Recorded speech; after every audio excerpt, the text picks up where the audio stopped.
আসসালামু আলাইকুম সুপ্রিয় শিক্ষার্থীবৃন্দ, আজকের অনলাইন ক্লাসে তোমাদের সকলকে স্বাগত।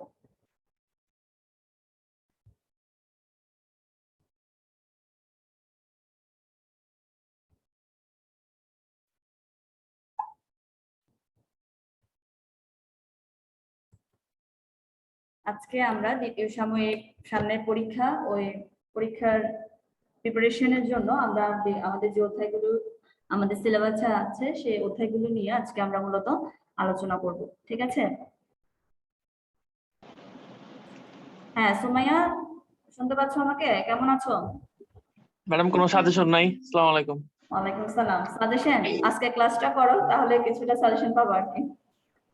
আচ্ছা, ওকে, আমরা যে অধ্যায়গুলো রয়েছে সেই অধ্যায়গুলো নিয়ে একটু আলোচনা করব। আমাদের কি ধরনের প্রশ্নগুলো আসতে পারে আমরা ওই বিষয়গুলো নিয়ে আজকে আলোচনা করব তোমাদের সাথে। তাহলে প্রথমে দেখি আমাদের স্ক্রিনে আমরা কি প্রশ্ন নিয়ে আলোচনা করব। হ্যাঁ, দেখতে পাচ্ছ? জি দেখতে পাচ্ছি। ওকে, তোমাদের সকলকে স্বাগতম আজকের অনলাইন ক্লাসে। আজকে আমরা যেটা নিয়ে করব, যে অধ্যায়টা নিয়ে এখন আলোচনা করব, সেটা হলো মৌলের ধারণা ও রাসায়নিক গণনা। মৌলের ধারণা ও রাসায়নিক গণনার কিছু টপিক নিয়ে আমরা এখানে আলোচনা করব। এখানে দেখো কি কি বিষয়গুলো নিয়ে, যেমন কিছু প্রশ্ন আসবে, যেমন লিমিটিং বিক্রিয়ক কি? লিমিটিং বিক্রিয়ক কি? এই প্রশ্নগুলো একটু দেখো। লিমিটিং বিক্রিয়ক কাকে বলে তোমাদের মনে আছে কি? না ম্যাডাম, মনে নাই। না, আচ্ছা, আমি আবারও তোমাদেরকে বলছি, লিমিটিং বিক্রিয়কটা মূলত কি?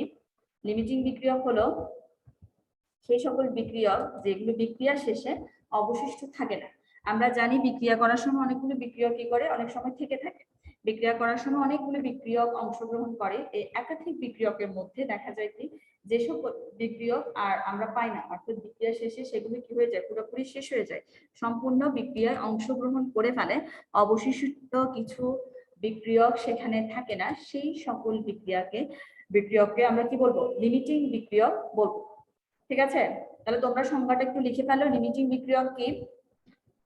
বিক্রিয়ার সময়, হ্যাঁ, সংজ্ঞাটা একটু লিখে ফেলো। লিমিটিং বিক্রিয়ক কি? বিক্রিয়ার সময় একাধিক বিক্রিয়কের মধ্যে যে বিক্রিয়ক অবশিষ্ট থাকে না, অর্থাৎ আমরা কোনো বিক্রিয়কে পাবো না বিক্রিয়ার পরে, সেই সকল বিক্রিয়ককে আমরা মূলত বলবো লিমিটিং বিক্রিয়ক। সেই সকল বিক্রিয়ককে আমরা লিমিটিং বিক্রিয়ক বলবো। ঠিক আছে, প্রত্যেকে প্রশ্নটা একটু লিখে ফেলো, যেহেতু তোমরা আনসারটা দিতে পারোনি। প্রশ্নটা একটু লিখো, লিমিটিং বিক্রিয়ক কি? এর পরবর্তীতে একটা প্রশ্ন লেখা হলে বলবে তোমাদের। তোমরা যে প্রশ্ন নোট করছো আমি সেটা দেখবো কি লিখেছো তোমাদের খাতায়।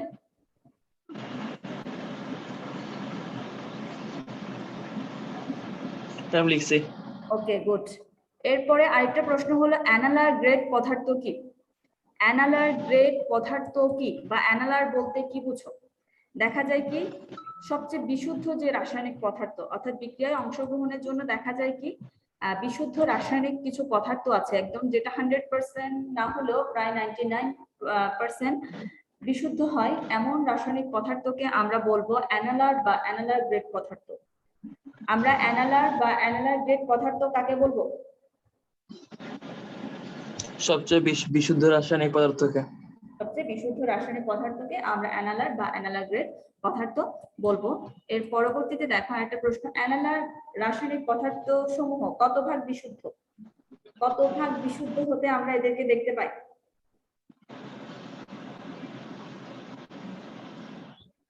একটু আগে আমি হয়তোবা তোমাদের সংখ্যাটা বলার সময় বলেছি, আমরা রাসায়নিক পদার্থটা কত ভাগ বিশুদ্ধ পেতে পারি। যেহেতু বিশুদ্ধ বলছে, অবশ্যই সেটা কত হতে হবে? 99 এখানে একটা স্পেসিফিক একটা নাম দিয়েছে, মান দিয়েছে, সেটা হলো 95.5%। অ্যানালার রাসায়নিক পদার্থ সমূহ কত ভাগ বিশুদ্ধ? 99.5। তোমরা পার্সেন্টেজটা একটু লিখে ফেলো। অ্যানালার রাসায়নিক পদার্থ সমূহ কত পার্সেন্ট বিশুদ্ধ হয়? 95.5% বিশুদ্ধ হয়ে থাকে। এর পরবর্তীতে তুতে বা ব্লু ভিট্রিয়লের সংকেত কি? তুতে বা ব্লু ভিট্রিয়লের সংকেত কি? দেখি কে বলতে পারবে এই সংকেতটা? জানি না। জানা নেই? কেমিস্ট্রি পড়তেছে, দেরি হচ্ছে, কেমিস্ট্রি কম পড়ি। কেন, কেমিস্ট্রি কি বেশি পারো? না, কম পারি। কম পারলে তো বেশি পড়া দরকার। যে বিষয়গুলো আমরা কম পারি ওই পড়াগুলো আমাদের কি করা উচিত? বেশি পড়া উচিত। তাহলে তুতে বা ব্লু ভিট্রিয়লের সংকেত কি? কপার সালফেট, মনে আছে তোমাদের? CuSO4। হ্যাঁ, CuSO4। এটার সাথে কত অণু পানি যুক্ত হবে? 5 অণু পানি যুক্ত হবে। 5 অণু পানি যুক্ত হলে সেটাকে আমরা বলবো কি? তুতে বা ব্লু ভিট্রিয়ল। এবং ব্লু ভিট্রিয়ল অণুতে কত অণু পানি, ক্যালাস পানি পাওয়া যায়? 5 অণু। তোমাদের হয়তো এখানে সংকেতটা লেখা নেই, আমি আবারও বলছি, তুতে বা ব্লু ভিট্রিয়লের সংকেত হলো কপার সালফেট ইনটু 5 অণু পানি। আর আরেকটা প্রশ্ন তোমাদেরকে দেওয়া হয়েছে যে ব্লু ভিট্রিয়লের অণুতে কত অণু ক্যালাস পানি থাকে, অর্থাৎ এই ক্যালাস পানি অণুতে আমরা ক্যালাস পানি পাবো 5 অণু, অর্থাৎ 5 অণু ক্যালাস পানি দিয়ে মূলত ব্লু ভিট্রিয়ল অণুটি গঠিত হয়ে থাকে। ঠিক আছে? ওকে, তাহলে যে প্রশ্নগুলো তোমরা পারো না মনে হয় তোমরা এগুলো নোট করে ফেলবে বা তোমাদের কাছে নেই প্রশ্নগুলো। এর পরবর্তীতে দেখো আমি আরেকটা বিষয় নিয়ে আলোচনা করছি তোমাদের সাথে। যেমন আমাদের আরেকটা অধ্যায় ছিল রাসায়নিক বিক্রিয়া। ঠিক আছে, আমি ইম্পর্টেন্ট কিছু টপিক নিয়ে তোমাদের মূলত আজকে আলোচনা করব, যতগুলো অধ্যায় আছে।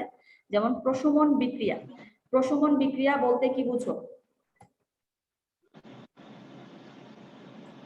জানি না। বাকিরা যারা জানো, সুমাইয়া? আচ্ছা, হ্যাঁ হ্যাঁ, হ্যাঁ, যেসব বিক্রিয়ার ফলে লবণ আর পানি উৎপন্ন হয় এটা। হ্যাঁ, লবণ আর ক্ষার বিক্রিয়া করতে, অ্যাসিড আর ক্ষার বিক্রিয়া করে পানি ও লবণ উৎপন্ন করবে, সেই বিক্রিয়াকে আমরা বলবো কি? প্রশমন বিক্রিয়া। তাহলে তোমাদের প্রশমন বিক্রিয়ার সংজ্ঞাটা একটু দেখো। আমি তোমাদেরকে প্রশমন বিক্রিয়ার সংজ্ঞাটা স্ক্রিনে দিচ্ছি, তোমরা একটু লিখে নাও। খুব ইম্পর্টেন্ট একটা বিক্রিয়া এটা, কিন্তু তোমরা যতই আপার ক্লাসে যাবে এই বিক্রিয়া সম্পর্কে দেখবে। যে প্রশমন বিক্রিয়া আমরা কাকে বলবো? যে সকল রাসায়নিক বিক্রিয়ায় একটা অ্যাসিড এবং একটা ক্ষার যখন পরস্পরের সাথে বিক্রিয়া করে তখন তারা কি উৎপন্ন করবে? লবণ ও পানি। লবণ ও পানি উৎপন্ন করে, তাকে আমরা বলবো প্রশমন বিক্রিয়া। মনে থাকবে প্রশমন বিক্রিয়া কাকে বলে? Yes miss. হ্যাঁ, বলো তো দেখি এবার সুন্দর করে সংখ্যাটা কিভাবে আমরা বলবো প্রশমন বিক্রিয়া? যে সকল বিক্রিয়া অ্যাসিড আর ক্ষার বিক্রিয়া করে লবণ আর পানি উৎপন্ন করে তাকে প্রশমন বিক্রিয়া বলে। প্রশমন বিক্রিয়া বলে। আর উদাহরণ হিসেবে আমরা যে বিক্রিয়াগুলো দিব সেগুলো একটু দেখো। ম্যাডাম অ্যান্টাসিডটা বলতে পারবো না?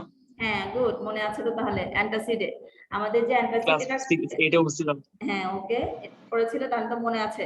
আমাদের যে অ্যাসিডিটির প্রবলেম হয়ে থাকে সেটার জন্য আমরা যে ওষুধটা সেবন করি, অ্যান্টাসিড ওষুধটা সেবন করি, সেটার কারণটা কি একটু ব্যাখ্যা করতে পারবে? কেন আমাদের পাকস্থলীতে ব্যথা হলে আমরা অ্যান্টাসিড ওষুধটা সেবন করি? হ্যাঁ, একটু বলা যাবে ব্যাখ্যাটা? ব্যাখ্যাটা আমরা কিভাবে ম্যাডাম করব? অ্যান্টাসিড খাইলে অ্যান্টাসিড MgCl2 থাকে না ওইটা, না অ্যালুমিনিয়াম ম্যাগনেসিয়াম, ক্লোরাইড থাকে না? হ্যাঁ অ্যালুমিনিয়াম হাইড্রোক্সাইড এবং কি, অ্যালুমিনিয়াম হাইড্রোক্সাইড থাকে আর ম্যাগনেসিয়াম হাইড্রোক্সাইড। অ্যান্টাসিড যে হ্যাঁ। ওষুধটা তৈরি করা হয় সেটা হলো অ্যালুমিনিয়াম হাইড্রোক্সাইড এবং ম্যাগনেসিয়াম হাইড্রোক্সাইডের একটা মিশ্রণ। যেহেতু হাইড্রোক্সাইড, আমরা বলেছি যে যে সকল যৌগ জলীয় দ্রবণে হাইড্রোক্সিল আয়ন দেয় তাদেরকে আমরা কি বলি? ক্ষার বলি। তাহলে এখানে বলা হয়েছে যে অ্যাসিড ও ক্ষার। তাহলে আমরা অ্যান্টাসিড ওষুধটা মূলত ক্ষার জাতীয় পদার্থ দ্বারা তৈরি। আর অ্যাসিডটা আমরা কোথায় পাই? যে আমাদের পাকস্থলীতে যখন আমরা জানি এক ধরনের অ্যাসিড মিশ্রিত হয় যেটা হলো হাইড্রোক্লোরিক অ্যাসিড। এটা যদি অতিরিক্ত পরিমাণে হয়ে থাকে, হাইড্রোক্লোরিক অ্যাসিড দরকার আছে আমাদের জন্য তবে কিছুটা পরিমাণে, কিন্তু এটা যদি অতিরিক্ত হয়ে যায় আমাদের পাকস্থলীতে, যদি হাইড্রোক্লোরিক অ্যাসিডের পরিমাণটা অতিরিক্ত হয়ে যায় আমাদের অ্যাসিডিটির প্রবলেম হয়। এই অ্যাসিডিটির প্রবলেম থেকে আমরা রিলিফ পাওয়ার জন্য যে কাজটা করে থাকি, অ্যান্টাসিড নামক যে ক্ষার জাতীয় একটা ওষুধ রয়েছে সেই ওষুধটা সেবন করি, কারণ যার কারণে অ্যাসিড আর ক্ষার পরস্পরের সাথে বিক্রিয়া করে কি হতে পারে? প্রশমন হতে পারে।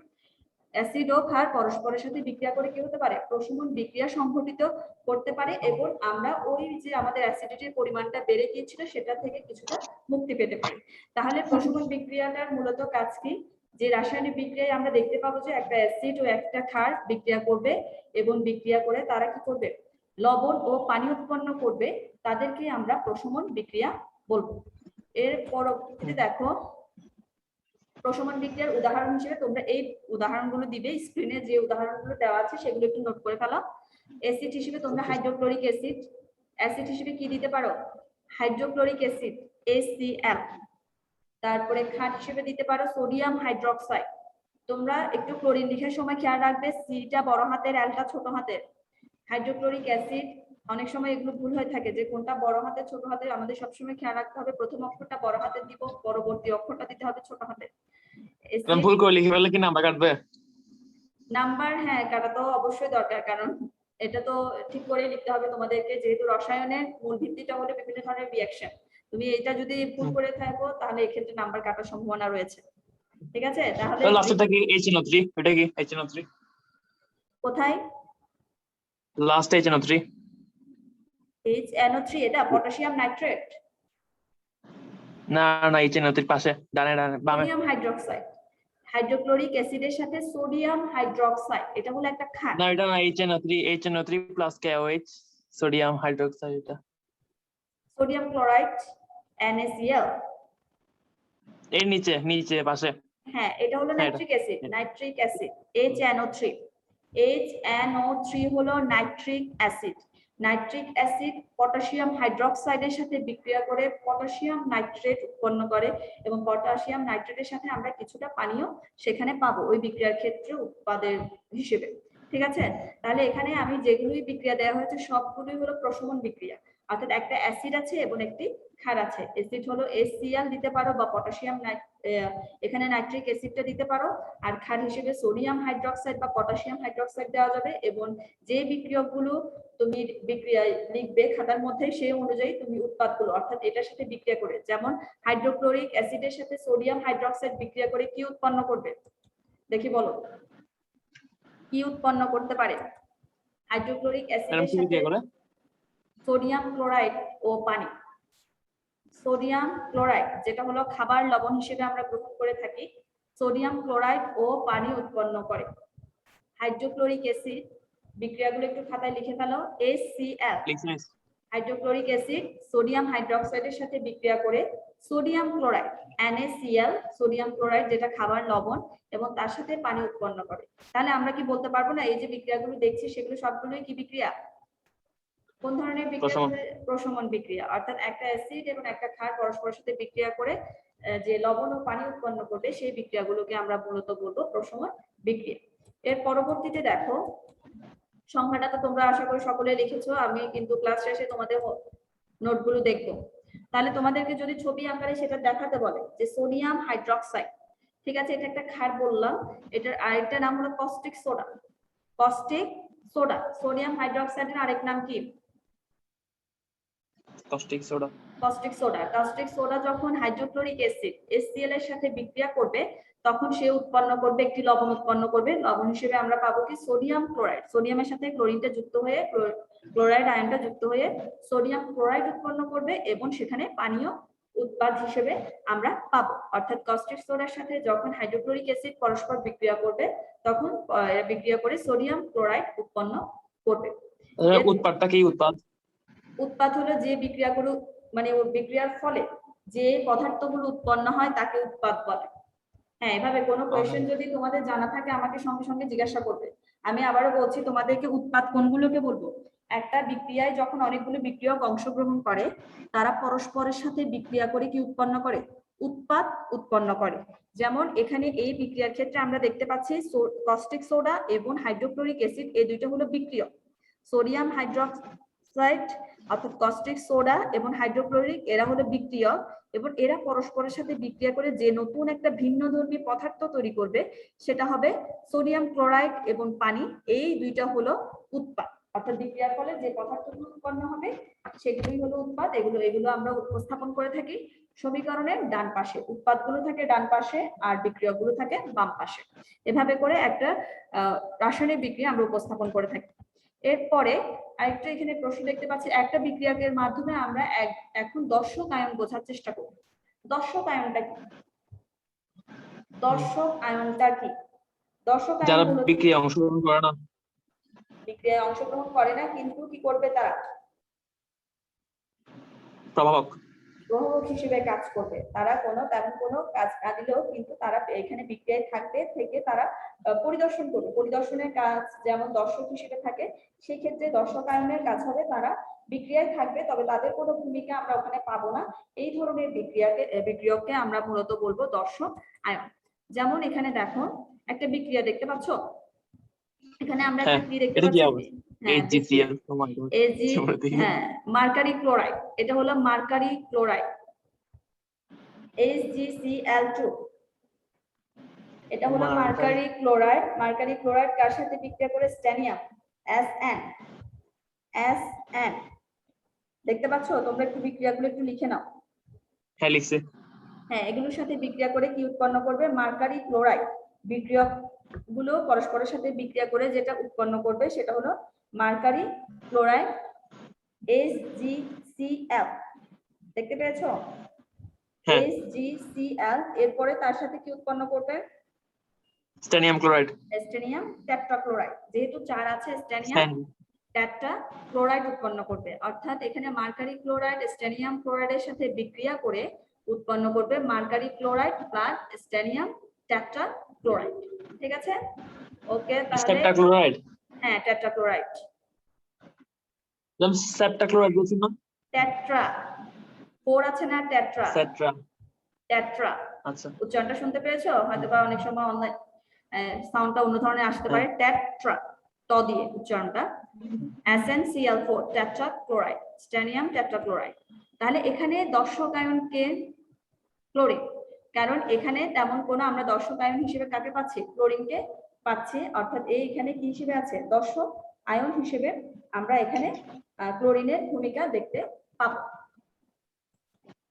তাহলে দর্শক আয়ন কাকে বলে? তোমাদের এখানে সংজ্ঞাটা একটু দেখো। দর্শক আয়ন কাকে বলবো সুন্দর করে যদি তোমাদেরকে এটা সংজ্ঞাটা দিতে বলি। আমরা জানি জারণ বিজারণ। জারণ বিজারণ বিক্রিয়া সম্পর্কে তোমাদের ধারণা আছে? ক্লিয়ার আছে সকলের? আছে, কিন্তু ভুলে গেছি। ভুলে গিয়েছো? তা পরীক্ষার সময় লিখতে দিলে কিভাবে লিখবে ভুলে গেলে? জারণ বিজারণ বিক্রিয়া। জারণ বিজারণ বিক্রিয়া কাকে বলে? ইলেকট্রন গ্রহণ করলে আমরা জারণ বলবো, নাকি ত্যাগ গ্রহণ করলে বলবো, নাকি ত্যাগ করলে বলবো? দিয়ে দিলে জারণ, আর গ্রহণ করলে বিজারণ। গ্রহণ করলে বেজারণ। এই তো মনে আছে তো? তাহলে যে সকল বিক্রিয়ায় দেখা যাবে কি ইলেকট্রন কি হবে? ইলেকট্রন দান করবে। যে সকল বিক্রিয়ায় দেখা যাবে কি ইলেকট্রন দান সংঘটিত হবে, সেই সকল বিক্রিয়াকে আমরা বলবো জারণ বিক্রিয়া। আর যে সকল বিক্রিয়ায় দেখা যাবে কি ইলেকট্রন গ্রহণ হয়েছে, সেই সকল বিক্রিয়াকে আমরা বলবো বিজারণ বিক্রিয়া। তাহলে জারণ বিজারণ, একটা বিক্রিয়া সংঘটিত হওয়ার জন্য জারণ বিজারণ দুইটারই প্রয়োজন। এই যে জারণ বিজারণ বিক্রিয়ায় যাদের যোজনী বা জারণ সংখ্যার কোনো পরিবর্তন হবে না, জারণ সংখ্যার কোনো কি হবে না? পরিবর্তন। যোজনী বা জারণ সংখ্যার কোনো পরিবর্তন হবে না বা হচ্ছে না, তাদেরকে আমরা কি বলবো? দর্শক আয়ন বলবো। অর্থাৎ এদের জারণ সংখ্যার আমরা কি পাবো না? কোনো পরিবর্তন লক্ষ্য করতে পারবো না, সেই সকল আয়নকে আমরা মূলত বলবো দর্শক আয়ন। ঠিক আছে? এর পরবর্তীতে দেখো, লিখবো? হ্যাঁ, লিখে ফেলো। যেহেতু দর্শক আয়নের সংজ্ঞাটা একটু লিখে ফেলো, আমি স্ক্রিনে রাখছি। দর্শক আয়ন কি?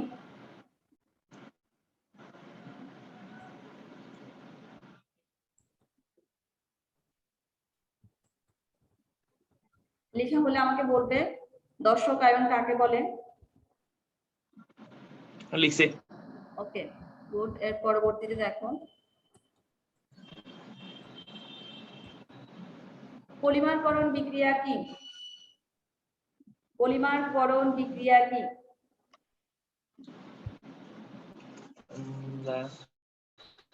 হ্যাঁ, যারা জানো চেষ্টা করো একটু আনসার দেওয়ার।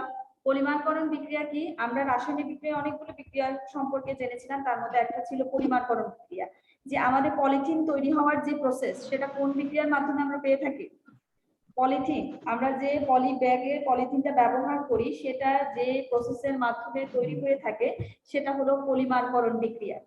পলিমারকরণ বিক্রিয়ায় মূলত আমরা পলিথিনটা পেয়ে থাকি। তাহলে এই বিক্রিয়ার সংজ্ঞা যদি তোমাদেরকে বলতে বলে, তাহলে সেক্ষেত্রে কিভাবে বলবে? এখানে অনেকগুলো ক্ষুদ্র ক্ষুদ্র অণু পরস্পরের সাথে যুক্ত হবে।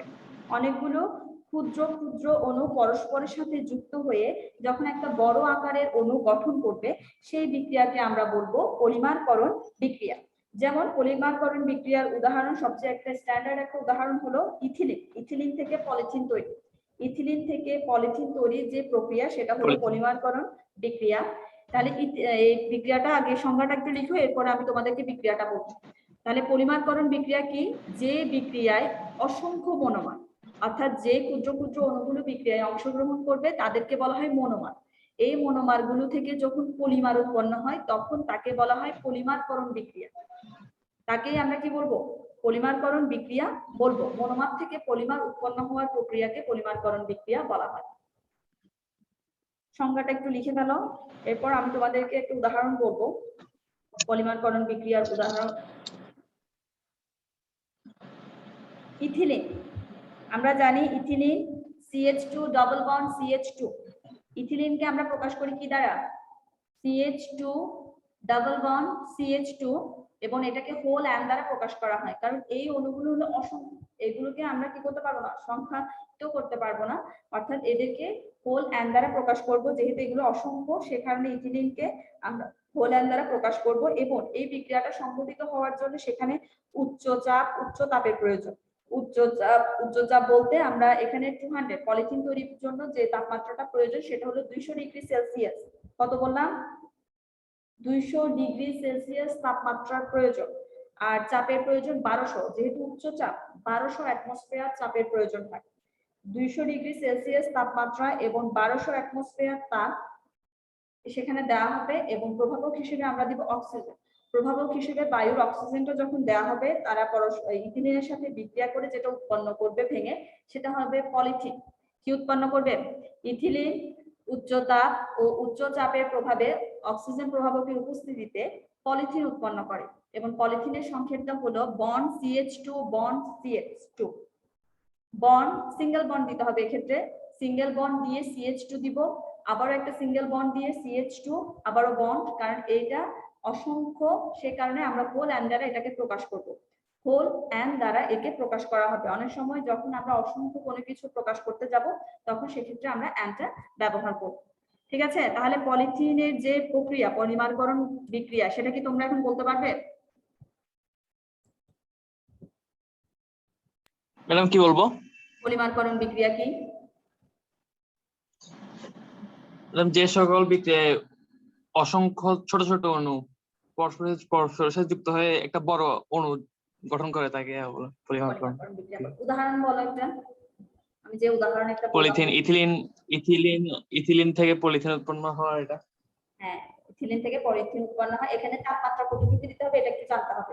ঠিক আছে? অনেক সময় MCQ তে থাকতে পারে এদের রেঞ্জটা, মানে কত থেকে কততে দিতে হবে বা কত তাপ কত চাপের প্রভাবে এই বিক্রিয়াটা সম্পন্ন হয়।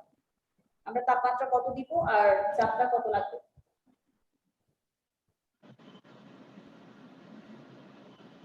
মানে আচ্ছা লিখে ফেলো যদি মনে না থাকে। 200 ডিগ্রি সেলসিয়াস। আমি আবারও বলছি, ইথিলিন থেকে পলিথিন তৈরি করার জন্য যে তাপমাত্রাটা প্রয়োজন সেটা হলো 200 degree Celsius.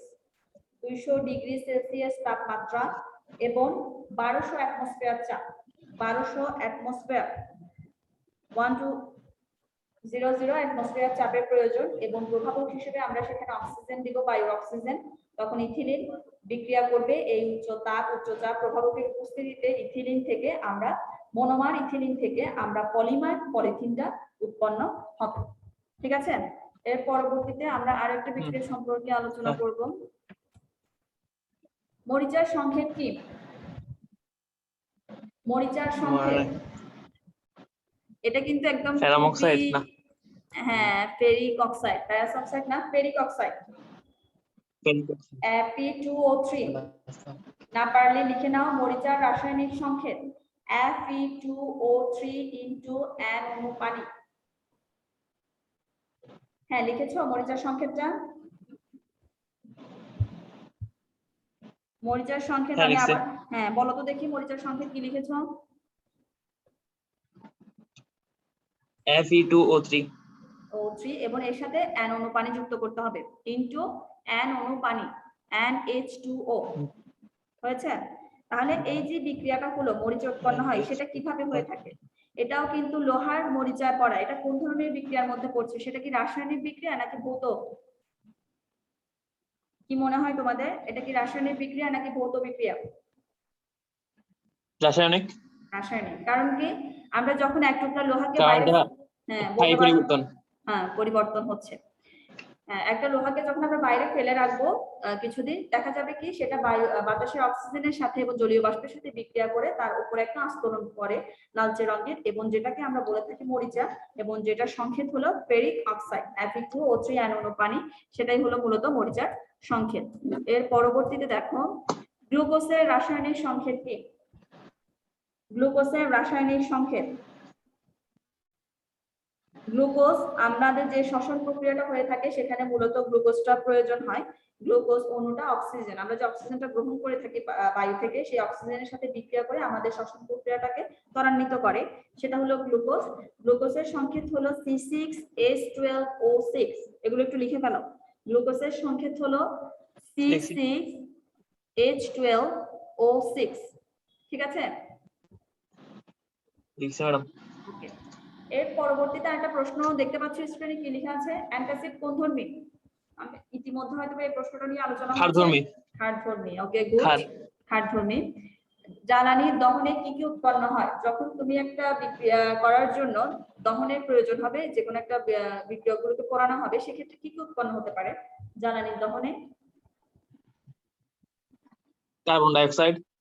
Carbon die oxide, আর কিছু? হ্যাঁ দেখো, জ্বালানির দহনে কার্বন ডাই অক্সাইড, পানি, তাপ শক্তি। জ্বালানির দহনের ফলে কি কি উৎপন্ন হবে? পানি থেকে আসছে। পানি, হ্যাঁ থাকবে এখানে অল্প পরিমাণে, যেমন আমাদের বায়ুতে তো কি আছে, আর্দ্রতা থাকে না, ঠিক আছে? আর্দ্র যেটা রয়েছে বায়ুর মধ্যে, যে জলীয় বাষ্প আছে, সেটাকে মূলত এখানে পানি হিসেবে দেখানো হচ্ছে আর কি।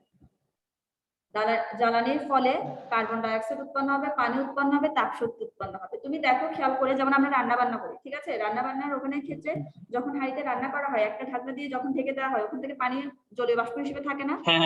ওটাই মূলত এখানে পানি। তাহলে এখানে যে জ্বালানি যেখানে হবে সেখানে অবশ্যই কার্বন ডাই অক্সাইড গ্যাস উৎপন্ন হবে, যেটা উড়ে যাবে। পানিটাকে আমরা দেখতে পাবো, যদি আমরা একটা ঢাকনা দিয়ে থাকি, সেখানে যে জলীয় বাষ্পটা হচ্ছে সেটা হলো পানি, আর তাপের ফলে তো রান্নাটা হচ্ছে। তাহলে এই তিনটা জিনিস কিন্তু যে কোনো ধরনের জ্বালানি দহনের ফলে উৎপন্ন হবে, ঠিক আছে? এর পরবর্তীতে দেখো গ্যালভানাইজিং কি?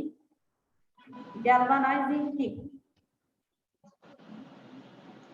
মনে নেই। মনে নেই?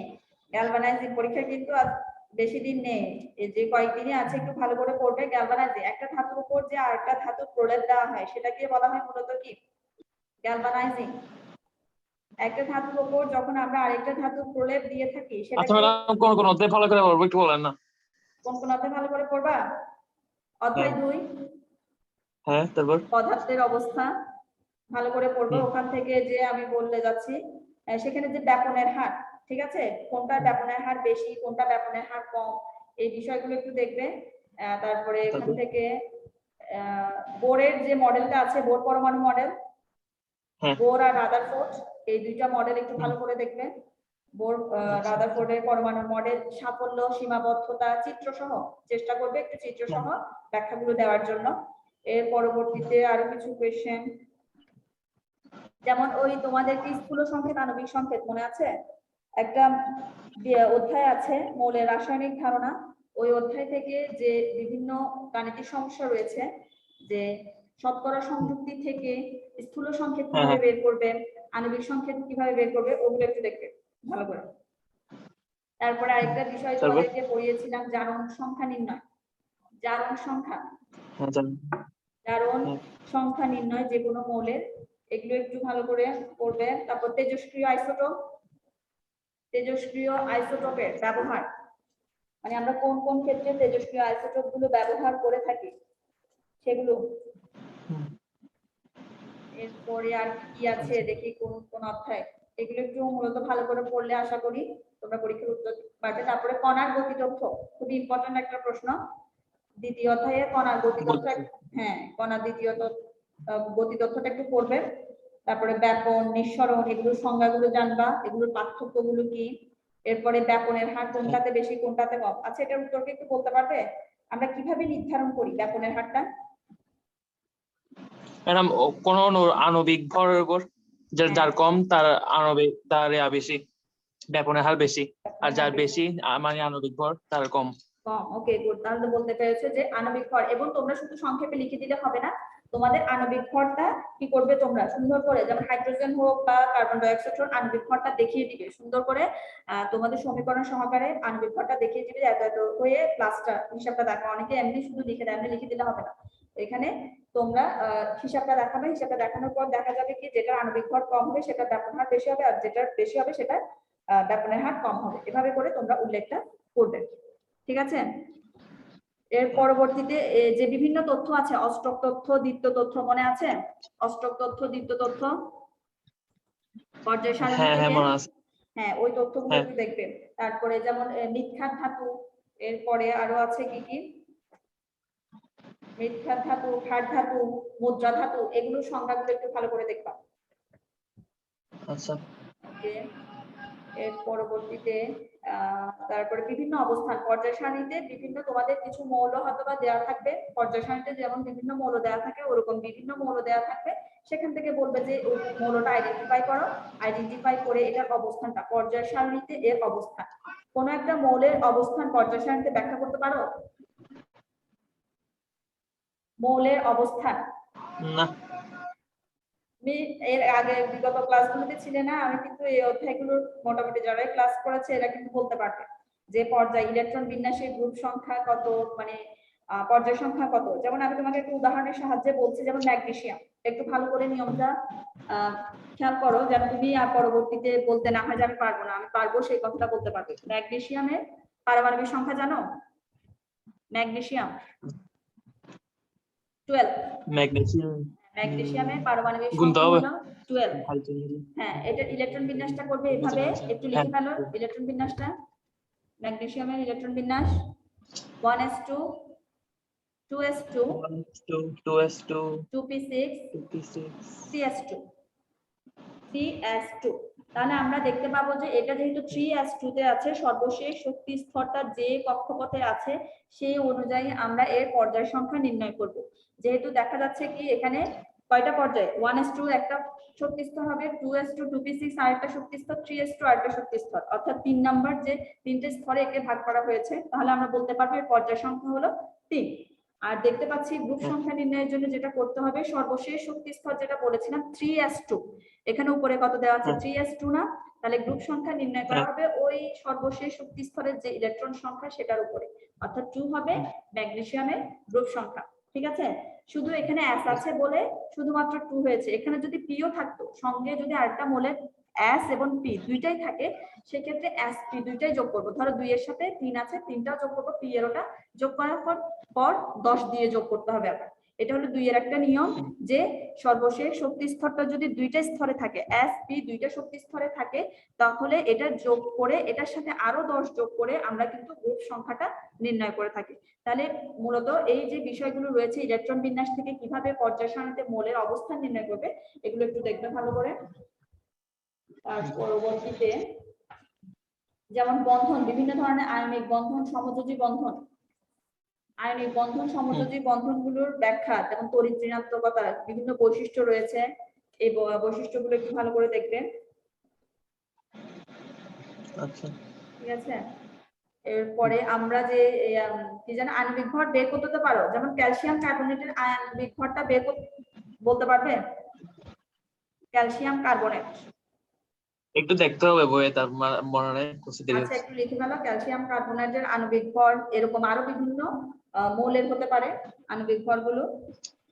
তারপর যেমন আজকে কিছু প্রশ্ন দেখালাম, অ্যানালার কি, দর্শক আয়ন কি, তারপরে আরো কি কি ছিল, এই প্রশ্নগুলো ছোটখাটো যে প্রশ্নগুলো দেওয়া হচ্ছে সেগুলো একটু ভালো করে দেখার চেষ্টা করবে, এবং পরীক্ষার সময় বুঝে প্রশ্নটা আগে ভালো করে বুঝবে, বুঝে তারপর উত্তর দেওয়ার চেষ্টা করবে। আমি প্রশ্ন একটা চেয়েছি উত্তর আরেকটা দিলে হবে না, সেক্ষেত্রে তোমাদের মার্কসটা কাটা যাবে। ঠিক আছে, প্রশ্ন যা চেয়েছে ভালো করে, যে উদ্দীপকটা দেওয়া হয়েছে উদ্দীপকটা পড়বে, উদ্দীপকটা পড়ে প্রশ্ন দেওয়ার চেষ্টা করবে, যে বা কোনটা দিয়ে আমি আইডেন্টিফাই করতে চেয়েছি। আমি দিলাম একটা এ বি বললাম, তুমি এখানে এক্স ওয়াই দিয়ে দিলে হবে না, যেটা প্রশ্নের মধ্যে দেওয়া থাকবে সেই অনুযায়ী তোমরা উত্তরটা দিবে। ওকে, তাহলে আর কোনো কোয়েশ্চেন তোমাদের? তোমাদের কিন্তু 1 থেকে 7 সংক্ষিপ্ত যে সিলেবাসটা করা হয়েছে আমি সেটার আলোকেই তোমাদের 1 থেকে 7 তোমাদের এবার দ্বিতীয় সাময়িকের সিলেবাসের প্রশ্ন এখান থেকে করা হয়েছে।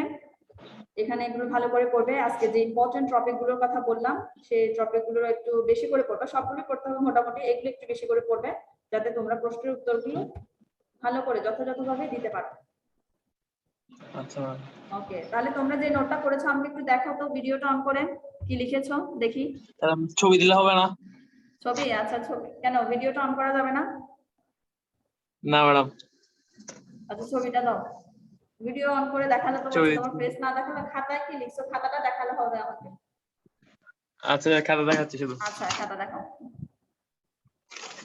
লেখা ফালতু হয়েছে, আমি তাড়াতাড়ি লিখছি তো। আচ্ছা তাড়াতাড়ি নোট করেছো এটাই ইজি। দেখতেছেন? খাতা দেখছি না, উপরে ছাপ দেখতেছি। খাতাটা এ? দেখো। হ্যাঁ হ্যাঁ এবার দেখা যাচ্ছে। ওকে এটা এখানে এখানে ওকে গুড, সবগুলো নোট করেছো। আমি যে প্রশ্নগুলোর কথা বলেছিলাম এগুলো একটু ভালো করে পড়বে। বাকিদের কি অবস্থা? হ্যাঁ। বাকিরা লিখুনি? হ্যাঁ একজন লিখেছে, তাকে ধন্যবাদ। হ্যাঁ এগুলো তোমাদের পড়ার সময় লাগবে, যখনই আমি কিছু একটা বলবো ইম্পর্টেন্ট জিনিস নোট করে রাখবে, এগুলো যাতে পরবর্তীতে আনসারটা দিতে পারো প্রশ্নটা আমি জিজ্ঞেস করলে, তাহলে বুঝবো যে তোমরা পড়াগুলো ভালো করে পড়েছো, বুঝতে পারছো। ঠিক আছে, আজকে তাহলে তোমাদের সবার জন্য শুভকামনা রইলো, তোমাদের দ্বিতীয় সময় পরীক্ষার জন্য ভালো করে পরীক্ষা দিবে, প্রশ্ন বুঝে আচ্ছা প্রশ্ন দেওয়ার চেষ্টা করবে, আর চেষ্টা করবে ফুল আনসার করার জন্য। ঠিক আছে, তাহলে সকলে জি ভালো ম্যাডাম। থাকবে, সুস্থ থাকবে। আল্লাহ হাফেজ। আসসালামু আলাইকুম। ওয়ালাইকুম সালাম।